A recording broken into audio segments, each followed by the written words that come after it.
Hello, everybody. Scott Golden here with the WCW Saturday Night Review Series for the 11th of April, 1992. And yet again, awesome stuff. Kip Fry is here. Kip Fry, of course, the WCW Executive Vice President or something such during this time period. He does several segments throughout the show. I won't really do too much with them, mainly because he's just a talking head who is trying to add some degree of, I guess you'd say, order to things in some fashion. Then we go to a pre-tape with the Freebirds. Freebirds basically saying that they are bad. They're going to get the U.S. Tag Team titles. They are going to make it about defeating the Tailor-Made Man and Greg Valentine for the U.S. Tag Team titles. Valentine hints that he intends to break the leg of one of the members of the opposing team with the figure four. Basically, the intimation's there. We go to a highlight package of Sting getting beat up by Vader on Worldwide from a couple of weeks prior. Some splashes, maybe even choke slam or two there. Sting finally does come back up. Takes a couple chair shots along the way as well.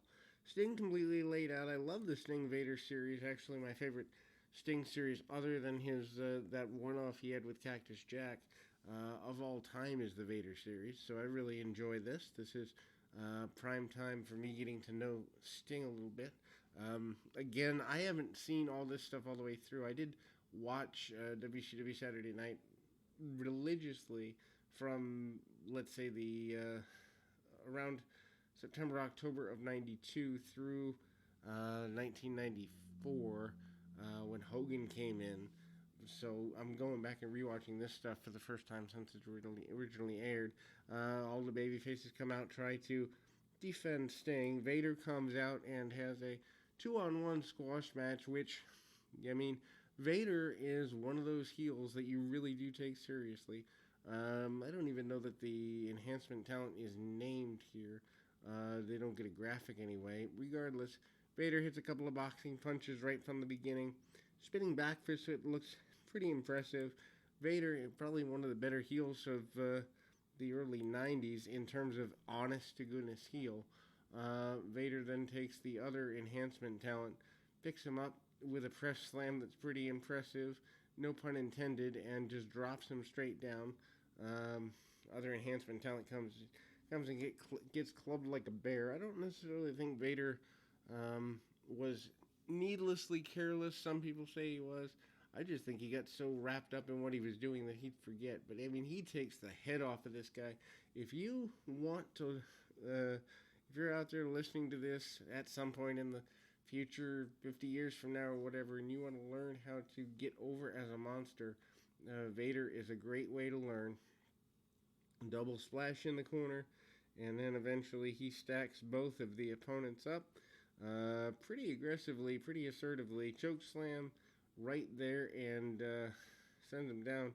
One hand grabs him by the throat and the back of the head, and Vader is unimpressed with the attempts of the second squash gentleman and stacks them up, pins them both, and 1, 2, 3, there we go. Harley Race certainly has to be happy with his investment. And the powerbomb that he puts on one of the enhancement talents, pretty brutal as well. So Vader looking to be really, really good, and certainly ready for what ends up being July, so not terribly far away. He ends up going to win the championship in July from Sting. But then we see the kind of a highlight package of the battles between Ricky the Dragon Steamboat and Medusa. Again, we see WCW Pro come in, and Steamboat hanging Rude over the top rope at a point to get revenge for him being ground into the canvas. I love the Dangerous Alliance. I've mentioned this in the other WCW Saturday Night deal I did.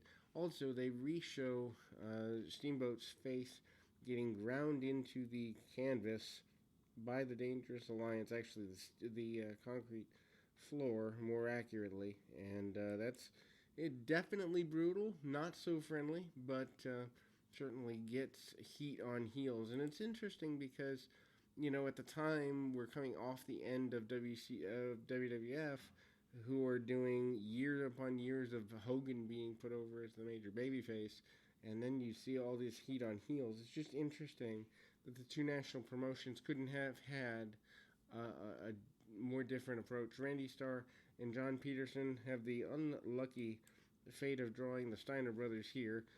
Scott Steiner still looks like $1,000,000, but certainly much more agile here in 1992 than he ended up being toward the end of WCW. Actually, I enjoy Steiner up until actually both Steiners up until about that big pump run in '96 or so. The overgassed Steiner just doesn't do it for me. Never did.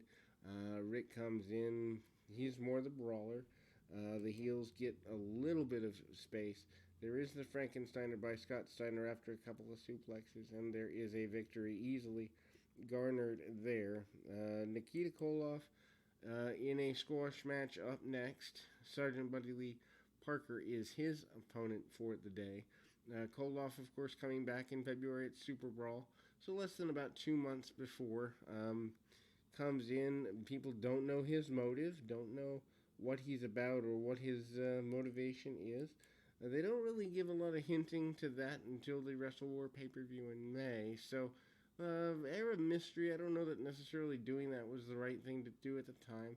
I remember as a kid wanting to seek out who Nikita Koloff was because they were talking about him having confusing motives as a middle school kid. I was curious what I had missed, and so really basic stuff, body slams, and they raise here that Koloff is in fact wearing the Lithuanian colors. Parker tries to stand toe-to-toe with Koloff. Obviously that doesn't go very well. Koloff eventually hits the Russian sickle.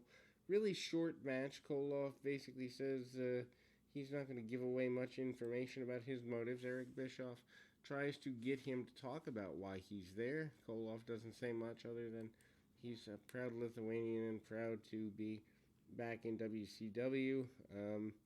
Then we go back to the more Kip Allen Fry stuff. I think they did way too much with him in one show. I think guys like that, smaller doses is better, but it is what it is as far as that's concerned. Young Pistol, Tracy Smothers is up next against a gaining some weight Barry Windham, but a very good match to be had here. If you need to kind of watch the development of babyface and heel in a match that doesn't have really a big build, this is a good match to watch. Smothers sends his opponent back into the corner. Hard shots. Windham comes out. One shot takes him down. Smothers, of course, kind of, I would say, wasted by WCW. Other people might not agree. Windham goes to work on the arm relatively assertively, but they do a good bit of back and forth. They actually work a headlock spot to where Barry actually brings his man in over the top rope. I wouldn't say necessarily the hard way. Brings him in pretty simply. Roll up and a attempted cradle by Windham. Short clothesline in quick order by Smothers. They have a couple of clunky moments, but they look natural. And then finally, Windham, after probably about 5 or 6 minutes, he hits both a lariat and a superplex off the top. Probably the best superplex I've ever seen is his approach there. Certainly something that I am super excited about from that perspective. Anyway, that's kind of where we are there, and without a doubt, we go to the WCW Magazine update. Not exactly too terribly enthralling. They do a nice inset promo with Paulie Dangerously, Paul Heyman, talking about not knowing where things are going to be for Wrestle War 92. Is Nikita on Sting's side? Is Nikita on the side of, the Dangerous Alliance? That being unknown. Heyman putting some wonder into that. Then they show highlights of Ric Flair and Muta from or Starcade 90 or 89. And then Muta getting over on Lex Luger as well. By this point, both guys, Luger and Flair, were in the WWF, so it makes sense. Diamond Dallas Page spends a good bit of time talking about censorship, and so he basically says that Fry got his legal degree from Naziville or something. He basically implies that everyone is trying to censor him. Cactus Jack basically says that his teeth have been put through his lip by pain, and kind of blames Sting and kind of blames just about everybody he can. So that's a fan question there. And then we kind of go back into more talk with Fry. We finally see Ricky Steamboat come out. He shakes hands. Of course, he's had his face ground into the canvas and the concrete several times, still wearing bandages over his nose. Fry says he doesn't condone this. Steamboat says he should be doing more, but that he will handle it in the ring like a true athlete does and should. Kind of an anticlimactic segment here, in the sense that, if you're looking for a good authority figure, this isn't it. Then we go to our main event, of course, Hayes and Garvin versus Taylor and Valentine, which is a weird team to me, but anyway. Freebirds are your baby faces. They do double backdrops, and out to the floor they go. 2 out of 3 falls, which it seems that all the main events, I thought it was just the title matches, but looking further ahead, all the main events, at least for the foreseeable future, are going to be 2 out of 3 falls on Saturday night from here forward, at least for the next little while. Again, back to brawling. The Freebirds are former U.S. Tag Team Champions, former Tag Team Champions just about everywhere they went. Of course, Gordy in Japan at this point, and I think Buddy Roberts has slowed down. If I don't believe he was anywhere on a national level. So anyway, takeover by Garvin. Garvin tries to get Taylor and works over the arm a bit. Greg Valentine comes in, and Greg Valentine in this particular tag team, I'll be honest, this is the first time I've seen this stuff in at least, almost 30 years, maybe, 29 years. And Valentine does not look the least bit inspired. Nice drop toe hold, though. Garvin kicks him off, but basically, what you've got is a bit of brawling. What you've got is a bit of a little bit of struggle. Hard back to Hayes. Hayes, who one of the more charismatic guys who never got a huge singles push. I know he had a short run for, I think it was U.S. title in 89, 90 in the NWA, but I think Michael Hayes could have gone further, and he just chose to stay in tag teams, had different goals and aspirations. Anyway, match is kind of an interesting breakdown for the next several minutes. Hayes up and over with the attempted O'Connor roll. Taylor uses the top rope as a weapon, and then we see, the champions take the first fall. Not exactly the most exciting of things. Challengers come back with the second fall, and Taylor continues to work over Hayes. Things, go. They do he does the old Kurt Hennig inverted neck snap and goes for a cover there. Hard shots by Greg Valentine. Hammer even has the word "the Hammer" on his tights. Match continues to go for quite a while. I like the fact that they gave the main events, 15, 18, sometimes 20 minutes it looks like here. I like that because it actually allows guys to tell a real story. One of the things that I think is done too much, though, in current day wrestling is the overabundance of longer stories when they don't necessarily warrant them. I think you have to know your talent and know your pacing. Anyway, Valentine goes shoulder first into the buckle. Big body slam attempted and successful by Garvin. Garvin continues to go at his opponent.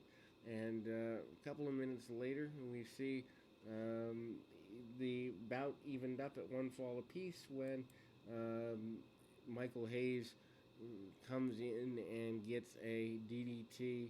And then we go to the third fall with a little over 10 minutes left. Garvin tries to stay on his opponent here. Good tags back and forth. Valentine tags off to Taylor. Garvin tags off to Hayes. And they do some of the goofy stuff that the wrestling 30 years was known for. 30 years ago, that is, was known for the 10 punches in the corner, slips a back elbow, real basic stuff, but at the same time, it makes sense within the context of the match at the time. Backbreaker by Valentine on Hayes in the middle. Actually, one thing I like that Valentine does here is he goes for hit pin attempt multiple times so as to make it look like, hey, I didn't get it, and rather than let the hold go, I'm going to try again immediately. Valentine comes in via the top rope and hits a double axe handle that looks kind of awkward. Valentine going to the top rope strikes me as awkward anyway. Anyway, can't get the job done quite yet, so Valentine continues, kind of goes after the leg a little bit. The predominance of the figure four seems to be lost here in 1992 for Greg Valentine, or maybe just this match, but I don't remember Valentine really being strong enough to have a major finish at the time. Kick off, Taylor runs right into the foot of Hayes. Hayes and Garvin certainly trying to get things back. Attempted hot tag to Garvin, doesn't get everything he wants there. Takedown by Taylor. Taylor with the reverse chin lock, keeping things as non-committal as possible. Finally, we see cleaning house, but Taylor ends up rolling up one of the Freebirds for the victory, using the tights as leverage and getting a victory there. So we'll be back with more right after this.